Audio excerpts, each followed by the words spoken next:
You should meet my mate that's a director, and you go meet him for coffee. Next minute, you're like talking about some amazing feature film, and that's how stuff happens. That's why I froze my eggs, because I was like, holy shit. And they say it's a minimum of 5 years to make it in LA. Some people say 8. I don't want to get to the end of that 5 years or 8 years and then be like, oh, we've missed an opportunity there as well. Hey friends, before we get into this episode, I am going to ask for your help. We are on a mission to hit 4,000 subscribers in the next 30 days. I've got a stat here. 97% of you aren't actually subscribed. That's crazy. So for every follow, like, share, subscribe, that all really helps us to continue to get the guests that you want. So can you please join me in becoming one of the 4K crew? That would help me and I would love it so much. Lola, welcome back on Australian soil. Mate, thank you. Thank you for being here. It was just before we pressed record. I was going to say press play. Same thing. Last time you were on the podcast, you had just gotten back from the US and you were locked up in isolation, quarantine. What were we calling it? Where you had to Hotel incubate. quarantine. Yeah, that. 2 weeks, yeah. And we chatted, and that was a long time ago. And I still remember when I was on you had like a YouTube Health series. Talks. I was ahead of my time. Imagine if that kept going. How many years? That would have been like 10 years ago. Yeah, Geordie was like a baby and he's 13. That's mental. And I was living in Melbourne then. Yes, a long time ago. Yes. Well, anyway, welcome back. It's so nice to see you. I got to say, this is feeling very fancy. Do you feel like you're at like home, like LA home or what? No. No, I feel like I'm in an epic, luxurious pod studio with a basketball ring off camera. Well, I'm excited to chat with you today. Tell us though, like, give us a recap. The last year or two, what's been happening? Because lots of exciting things. Yeah, so I live in Los Angeles and I have had a big career change. So actor, I spent a lot of time trying to have a win here in Australia. And the feedback was, no, you're the wellness nutritionist girl. You're the TV segment girl. Stay in your lane. Like, no, you're not meant to be that. And I don't think it was like mean feedback or anything. It was just like kind of stay in your lane kind of vibes. And I was like, okay, I got to go to somewhere where I can be all the things, still be nutritionist, but also like play in this actor, TV hosting space that I'm working really hard to play in America. And you're loving it. Loving it. Some days are brutal. I don't want to lie to you, but then some days are so magical and things just line up and you're like, oh my goodness. So you'll be in acting class and driving home down Sunset Boulevard and there's an actor from class on a billboard and stuff like that. You said that when you were here, people were kind of put you in a pigeonhole or in a box. And do you feel it's also a little bit Australian? Like I dare I say it, but I do really think tall poppy syndrome is such a thing for us in Australia. Do you know if you say it to an American, they're like, what? I know. Tall puppy? What's a tall puppy? They literally have no idea of the concept. They don't understand it. They don't. And just to put it into perspective, when I've met with like agents and reps in America, I'm like, oh, I'm also a nutritionist and author. And they're like, oh, amazing. And then noting it down because they can cast you as those things. So to them, added stuff is a bonus where it doesn't hinder you and it doesn't mean you need to stay in a lane. But that said, like, one of my dreams is to have some really big wins over there and then be able to come back home and work as well. But it is the path that I'm taking is definitely make it in America and then come back. You do have to cut the noise out though, because I do feel like we do play pretty small in Australia, and to kind of have those bigger opportunities, lots of people end up moving. Do you know there's so much amazing film in Australia though, but you've got to there's not a huge amount of reps. And so you've got to kind of like have the credits to get the good acting reps. And for me, I'm like, great, I'll go to America, get the credits, and then hopefully that'll take me on. Because the work that is created here is beautiful. And the training that you can get in Australia is like none other. So there is great opportunity here. It's just a smaller pool and therefore less opportunity, unfortunately. But the art, the stuff that's being created is so good. Also, Matt has joined you, your partner. Yes. In more recent months. He's been there a year as well. Yeah. Yeah. So how's that been different this time? Is that, I would imagine, has been really nice to share together? So nice. I mean, Matt's a composer. So we're both in this melting pot of creativity in LA, which feels really nice. And it's so fun to have your buddy and to feel like it's you two kind of against the world. And yeah, if I do an audition and don't get a call back, I've got my buddy to be like, no, you'll get the next one. Don't worry. You know what I mean? Like, I feel like What's that when he wasn't there and you would get there would so much rejection. Hard. Well, I think I've talked to you about this before, but that's why I froze my eggs, because I was like, holy shit. Am I allowed to swear? Yes. I was like, holy shit. We're all adults. But I was like, this dream is going to take, and they say it's a minimum of 5 years to make it in LA. Some people say 8.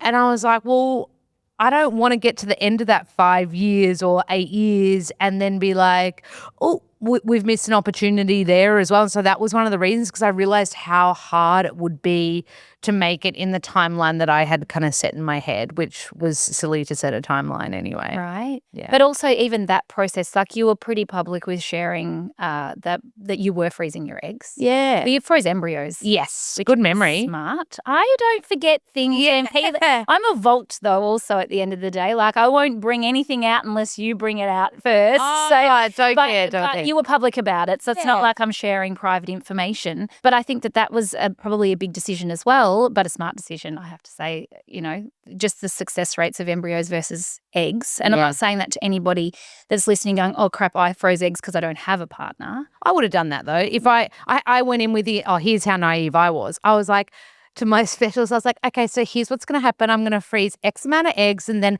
we're going to turn some of them into embryos. And then after that, we're going to donate the surplus of what's left over after that to queer groups. And the specialist was like, right, so that's going to take quite a lot of rounds. And I was like, oh, no, this is going to be a one and done situation. They're like, no, it's not. One round is usually, we call it the trial round. And I'm like, how many rounds did you have to do, if you don't mind me asking? I only did one. I only did one round. And how was that on your body? Well, I found out I had PCOS and I got that hyperstimulation thing, which can get really scary really quick.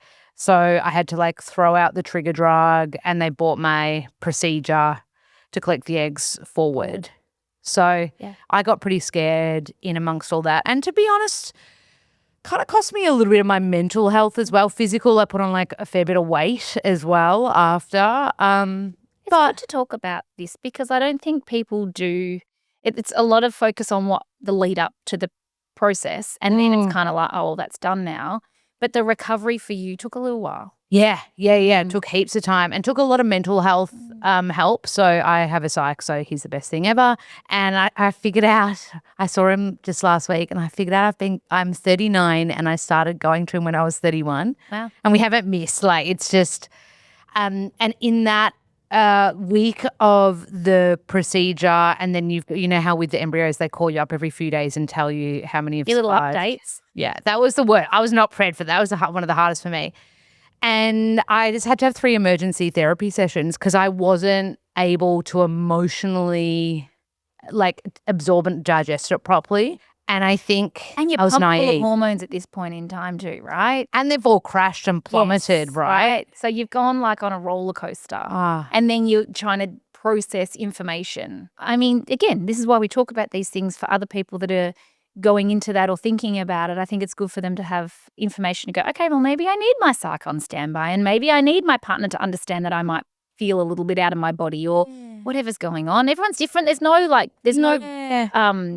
book that you check and look at symptoms and signs. No, and I think also I'm being 39 now. I did it at 36. I think I was a week from 37, and I remembered when I reckon around my mid-30s I learned what my Achilles heels were just in my own personality, and therapy's been a game changer for me. So I knew that was something I had to nurture throughout, or I have to throughout my life nurture that. Otherwise the wheels start falling off. But I mean, I don't know why we kind of think that we can do everything on our own. We don't need to, firstly. But when we recruit our little cheer squad, life just gets better, right? People come to us, or we have friends, or people in our lives that help us to be better. But I don't know, as a health provider as well, and with your experience and expertise, sometimes like, oh, I know what to do. And in actual fact, you still need someone in your corner to cheer you on. Oh, yeah. I'm a big believer in like outsourcing people that are like better at stuff than I am, whether it be having a good bookkeeper, whether it be like I'm like, I would much rather get the help from people that, one, are passionate about that topic and two, are better at it than me to help me. Otherwise, I'm just going to like not do a good job and take too long getting something. I'm quite impatient, if I'm honest. Well, I also think it takes away from like you being in your flow as well. Like low vibe tasks takes you out of that state and really pulls you down. Yeah. I know that I definitely have found myself there many times going, why am I doing this? I'm not even good at it. I can do it, but I'm terrible at doing it. Well, I don't know how you have the time. You got kiddos, you're practicing, you know, like you're go nonstop. Lots of help. It's not just me. Yeah. You know, a team of people. Yeah. Got to have for whatever it is, whether it's psych or trainer or even people in your business that are doing like bookkeeping, things like that. But you're self-managed, aren't you? Yes. That's wild. Amazing. Everything's in-house these days. Yeah. But I've got a team in-house to do all the things. Do you know what I mean? Yeah. Okay, cool. It's not me doing all of it. I just employ the right people. Yeah, that's cool. That's really cool. It's easier. Do you reckon? Mm-hmm. I don't know. I love having managers because I'm like, what do you reckon? They're like a sounding board. I'm like, what do you think? I know. But they go out there and do that kind of, they got the ear to the ground too. Yeah. Anyway, so tell us about then LA life, because we've talked about, you know, work and Matt being there now. But how do you find it, coming back to Australia and just the difference between the two? Well, first of all, one thing I never take for granted about Australia is like it's so safe. In LA, you know, like you see guns and you see sometimes you'll see theft and you're kind of always aware. Like your spidey senses are quite heightened. So there's that side that can be it doesn't take a toll, but you can be very you're hyper vigilant sometimes. Like if I'm going to my car, I teach a lot of yoga there and I manage a yoga studio there as well. And so if I'm on a night shift and I finish at 10 p.m. and I have to go downstairs to an underground car park, like I literally think of X-Files episodes where there's like some alien like living in the beams of the car. Like I have the worst intrusive thoughts, by the way. My boyfriend is like, how did your brain just go to murderer? You get on the phone and be like, right, I'm leaving now and I just want to make sure there's no aliens coming, so stay on the phone. Well, it's also to make light of it what truly could be. I always text my boyfriend as I'm walking out. I'm like, leaving now, so he knows, and I pin him he knows my location. You've got pepper spray in your bag at all times. So there's that side that I wouldn't like. Australia is the best, like the safe. It's such a, they call it the lucky country. And as soon as you land back in Australia, you can feel that straight away. But the opportunity in LA, like I have had work gigs come from being at that yoga studio as a TV host, as an actor. I think it's also, there's just this extended vibe of collaboration, or I don't know what you call it, but opportunities, actually, to your point of what you've just said. I also wonder, their customer service is so exponentially amazing that everyone kind of just is in a vibe of being helpful. Yeah. And anything, of course, every answer to everything is of course. Yeah. But I wonder what it's like when Americans come here and they experience our level of customer service. It's like, here's your meal and throw it on the table. I think they find us very relaxed, very laid back, very chill. Because Americans generally love Aussies. Like, and that's another thing, being an Aussie in America is a lot of fun. Because they're genuinely like, oh my God, I always play to my accent when I'm working in America, and I never use the word mate. You probably do more than I do, but when I'm there, I'm like, hi, mate. I never say that. Yeah. Matt says Matt and you must be the same. I say that word to everybody, but it's so funny that they just love Aussies. Like it's like this weird superpower.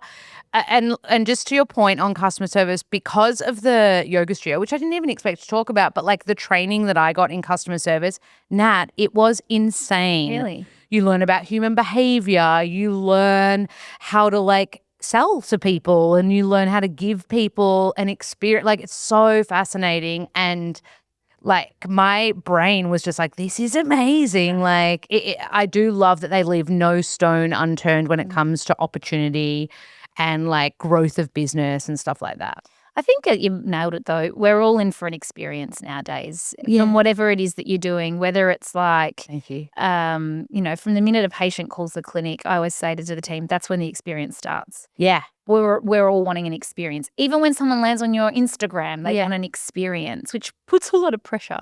Yeah, but I think if you're just you and you're like genuinely a good human, then hopefully that experience is a good one because you're not being fake. To that point, there are so many things that you are doing. How do you stay grounded? What are your practices to keep your feet on the ground? Yeah, I mean, to be honest, traveling, some of them have gone out the window. We were in a cyclone last week.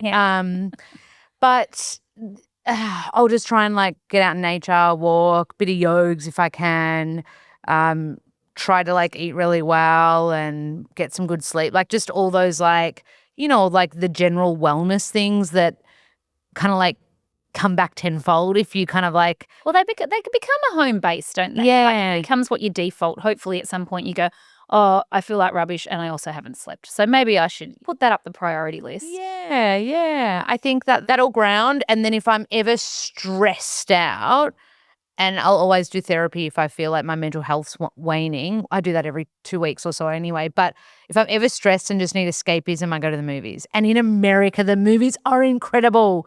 I go to the Chinese theater on Hollywood Boulevard, and it's where they have all the premieres. So I just like envision myself like at a premiere, and it's so fun, especially if you time it when there's been a premiere on, like, because there's one on every week in LA. So usually it's all like built for that premiere. It's like Gladiator was like walking through Colosseums. Oh my gosh. And it's where like Marilyn Monroe went when she'd catch up with JFK. So fun. That is so fun. And immersing yourself in it, visualizing it. How important is that to you? Like really being able to bring to life through the power of visualization and imagining the moment. I know that you've spoken about this before. Yeah, I mean, I'm a visual person. I mean, I'd be lying if I said I was a great manifester. Like I've just been listening to like a Gabby Bernstein pod and I'm like, oh, shit, I'm not that good at doing manifesting sometimes because I'll get into my head and overthink things. Being visual, like I'll usually like scrapbook and that'll be like my way of like finding that like can quiet the sounds and just kind of like chill and yeah, and I'll like put down like my favorite actors, like Pedro Pascal, by the way, my fave. Would also marry him. Love you, Matt, but Hall pass. Yeah. He's got his list, I'm allowed mine. So have you ever looked back at some of the scrapbooks and gone, holy moly? Like, yeah, I have, because my mum looks after them, and even coming from LA to Melbourne, I've got a bunch of books because I also pod like you, and I have to handwrite notes. I'm not as savvy as you and have a laptop. I'm not that savvy. I actually normally have, you know what the best thing is? I actually have a Remarkable. What's that? It's the one that you can write on. Oh, It's wow. digital. Did not know. Kind of like an iPad, but not. It's amazing. That is the best thing you'll ever invest in because all your notes never leave. They're all in there, but it's flat. So this is why I've been carrying this around. Got you. Okay. No, I interviewed someone last week and they were like, oh my God, I've never seen someone with handwritten notes. And I said, welcome to hanging with an elder millennial, my friend. I have to handwrite everything. About note taking though, that's very powerful, and we say that that's how we get it into our mind. It must be. I'm obsessed with it. It's the only way I prepare. I have to. I'm an over preparer. But yeah, I'll give all those books to my mum, and then when I give them to her, I go back and check like my goal list. And usually I've done a lot of them. The only ones I haven't done yet are Live in a Treehouse. I really wanted to go on the Oprah show, which doesn't exist anymore, and I really want to host my own show. So hopefully those things will happen now. Doing a version of that with your podcast, you could just elevate that to the point of a treehouse. We moved house a few years ago, and to all of my American friends, I told them that we moved into a tree house because our bedroom is literally in a tree. Amazing. And so then all of my American buddies are like, oh my gosh, do you actually? I'm like, oh yes, I actually. It's like it's one section of the house is up against the tree, but it does feel like a tree house. You'll have to come and hang out in my bedroom, which sounds a bit weird. No, I'm there. Yes, it's like, I agree. Let's all live in a tree house. Yeah, I mean, biophilia plus. Yeah. amazing vibes. But I do think, to the point, the power of manifestation, even not necessarily, you know what you want to do and you've gone after a lot of it. And that's inspiring for a lot of people to watch and listen. And it's not easy to get up and leave your family and your partner behind. You're close with your parents. I've seen what you're like with your mum and dad. You know, it's inspiring. But I guess it comes with probably some pressure as well. Do you know what? What you just said is my goal. Like, if people watch me and they're like, hang on a sec, she's giving it a red hot crack, I'm going to give my dream a red hot crack, or I want to write a book, or I want to start a pod. Job done. Like, as far as like the pressure, all that stuff's my own shit usually. Like, I know what my goals are as an actor and I know what my goals are as a TV host. Now it's just about like moving like the piece of the puzzle in the right direction, if that makes sense. And that's where like back to like the power of having a partner who can like see what your goal is and can kind of like help you move those pieces of the puzzle, you know? I almost put it out there to bring Matt in here today as well. Oh, like, that would have been hilarious. I wouldn't have got 2 cents in. No, I know. I actually have if you checked our chat history on Instagram, I've definitely spoken to Matt more than I've spoken to you. You should get him on next time because not to like rave about my boyfriend, but he is like such an epic composer and he does all these incredible TV shows in London and here. I'm just like, oh my God, it's a matter of time until he's doing a feature film in America. Like, he's so good. Judged on the conversations that we've had, because I've only actually met him once. Have you? Only once. But truly, if I showed you our chat history, he, to me, is hilarious. Oh yeah, the memes. He gets followers that just love. When we were stuck in the cyclone, we were at our friend's house because they had a generator, and then she invited another friend over that Matt and I had never met, and she was like, Matt, I follow you and your memes. And they had this whole conversation around memes, and I was like, oh, wow, like he's this like little star. They are pretty funny. I want to see how he curates them. I mean... Oh, he's like, he'll literally get into bed at night and he'll be like, excuse me, I got to do my stories. I go, what? I got to do my stories. That's his memes that he has to put out for you guys. He feels the pressure of the audience. He's like, I have to let my audience have their memes today. 100%. How was the long distance? I know it's not long distance now, but how was that on the relationship? Like, I'm assuming, I don't want to be like, let's highlight the negatives, but there would have been times it was hard, I imagine. Well, we both had a therapist the whole way through, and so I think that is game changer because my therapist is all about like it being really important to take time to, like, he calls them like walkabouts, like go find yourself. And so and Matt loves Byron Bay, which is where like we were living when we were in Australia, and so he was so content and happy, and that's where he had a huge career breakthrough from moving from producing pop music to the composing. And so that was a really important time for his he needed career. To be here and you... Yeah. And then I had to physically for like activation of like the boring stuff like visa stuff. It makes such a difference though. You can't do that whilst you're here. Yeah, totally. And you know, I actually didn't find it that hard. It's so weird. I always say I don't get jealous because I'm not really a jealous person. But Matt's really social and I am not.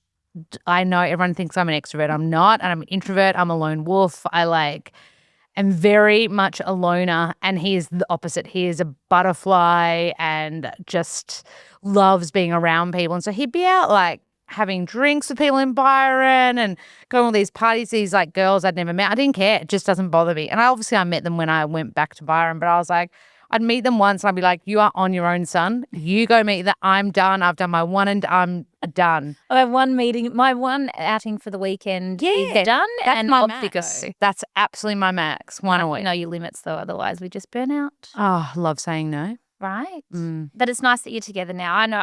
I don't know why I was like, oh my gosh, he's there and she's there and how hard that must be. But also, you're both chasing dreams. Yeah. It is nice to be together in LA though, because like we have our date days and like, you know, you can soak up, because LA is a very cool city. Like there are so many cool little natural wine bars to try. Yeah, nice. The acting side of it, I know we touched on it, but in terms of like, what does that actually look like? Mate, strap in.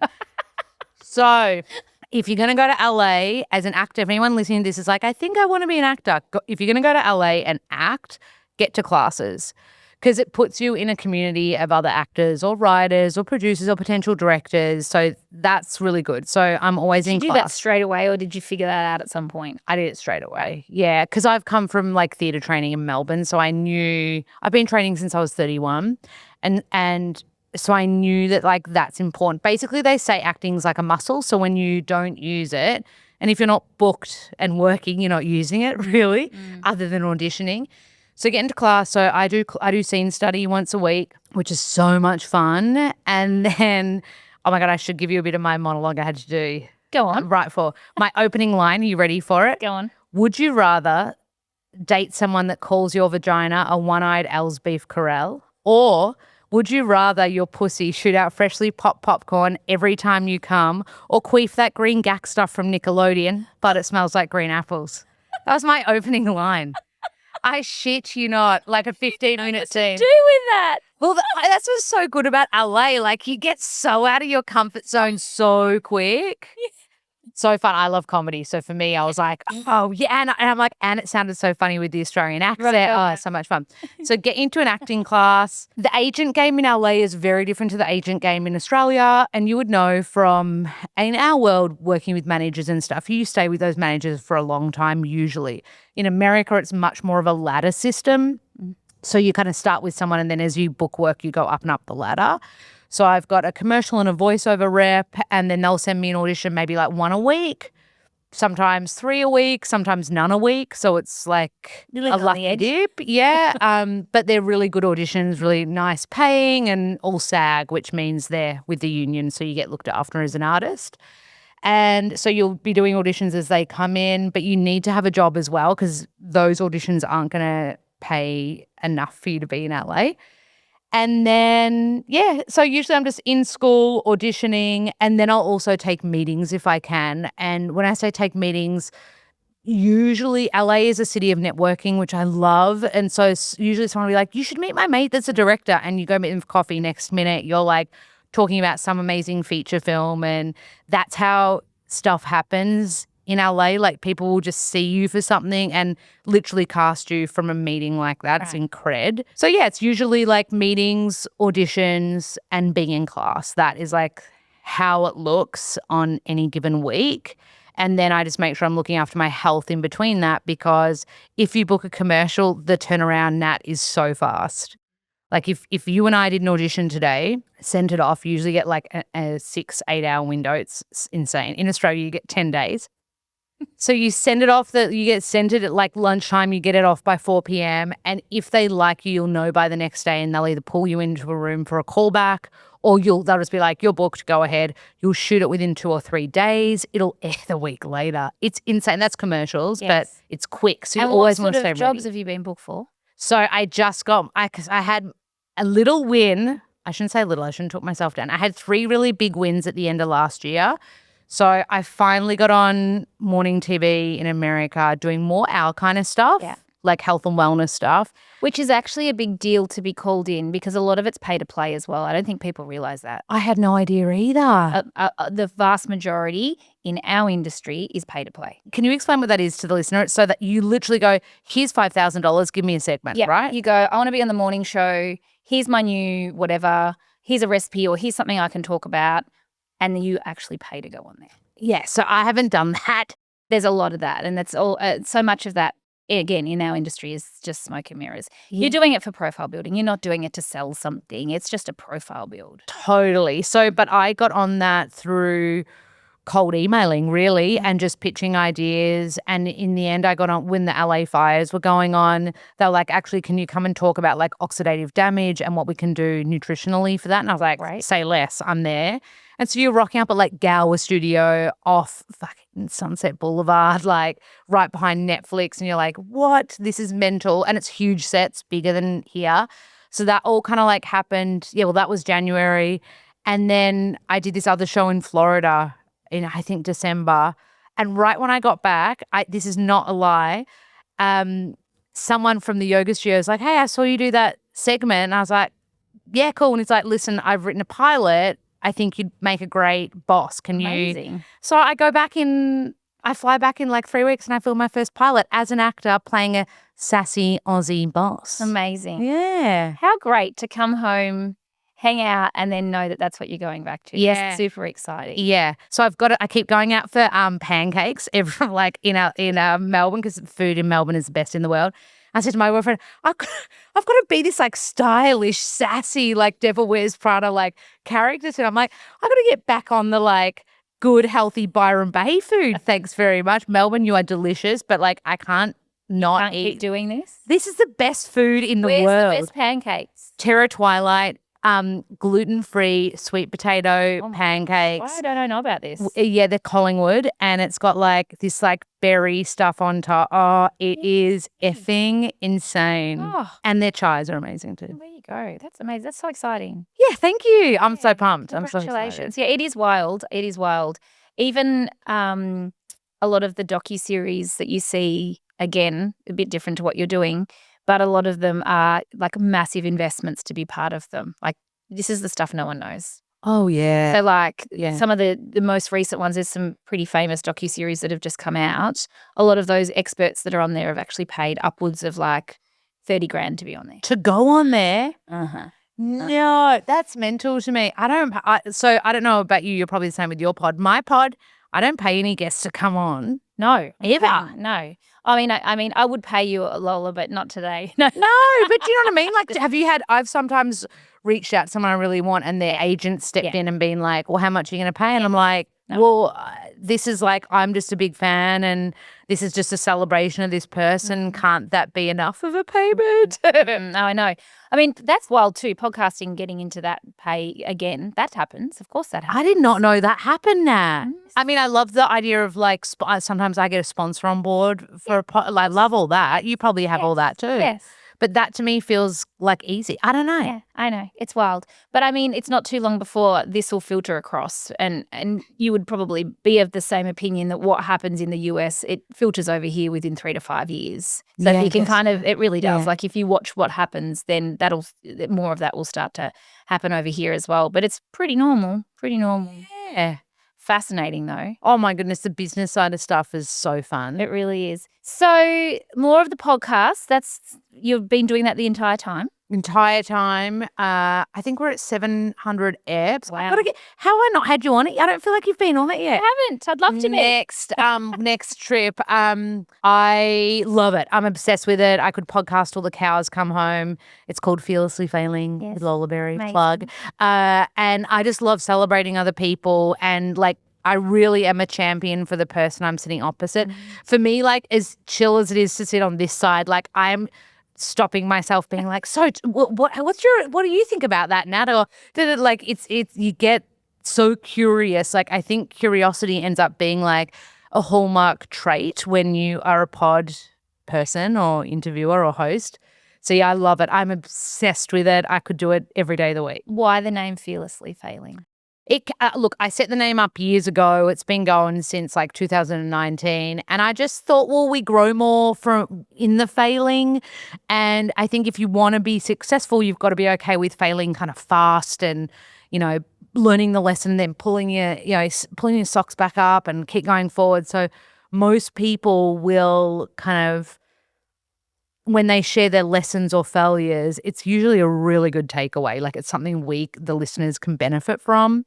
But some people don't like saying the word failure. Like I've had a bit of pushback more from guests than, I've just had to like soften it a bit. Gosh. I mean, I feel like it's good to share the failures so no one else has to make the same dumb mistake that I've probably made 55 times. Yeah, I think you succeed faster if you're cool with failure. You're going to like move forward quicker, be like, oh, F that one up. Well, cool. you're very good at that. You're very good at going, owning that sucked, moving on. Yeah. Like, yeah. I feel like not so much now, but in the past you've definitely been like, oh yeah, that was stupid. Let's keep going. Or that didn't work. Let's keep going. And I think acting training, Nat, you have to do it all the time. They're like, you literally have to get so used to falling flat on your face. Like imagine doing that vagina monologue over and over and over again in front of all my classmates. Yeah, I don't know I could do that, but that's why you're doing it and I'm not. Yeah. But Before we wrap, what's next? I know you're going back to shoot a pilot, which is super exciting. Yeah. What else is on the cards? yeah, I'm so pumped about the pilot because it's my first acting gig. So when I did the morning show and all of that kind of stuff in LA, that kind of felt natural and there was like an ease. It'd be like you jumping on. You'd just be like, cool, here we go. We're going to make these recipes. And I love it and I want to keep doing it. And I have a couple of like show concepts in the works around that. Matt and I are also writing at the moment, like actually writing. He's writing a feature and we've written 2 sitcom pilots together. So just seeing how that goes. Is that just like an average night at home on a Tuesday? Let's sit down and start writing a sitcom? Like, is that Matt? That's Matt. I'm too much of a like control freak where I'm like, all right, the butcher's paper's coming out. We need to look at like character arcs and like, because I've studied it so hard and he hasn't. He's like, no, I've got this idea. This person walks into here and this is what, and I'm like, no, you can't. So it's so funny. He'll like put the idea down and then he gives me 72 hours to sit with it and like make sure that the arc and everything is like how my control freak self would like it. But he is so good at just like getting ideas out there. So I think together we actually work really well. So we're doing a lot of writing together. The pilot, so much fun. And the pod, I imagine this year I'm probably going to hit, I think I'll get close to 1,000 eps. I love it. I'm 3 eps a week. I'm so obsessed with it. It makes me so happy. Yeah. Awesome. Thank you so much for carving out, 40 minutes of your time to chat with us here whilst you're in Melbourne. Easy peasy. Anytime, my friend. That felt quick. Awesome.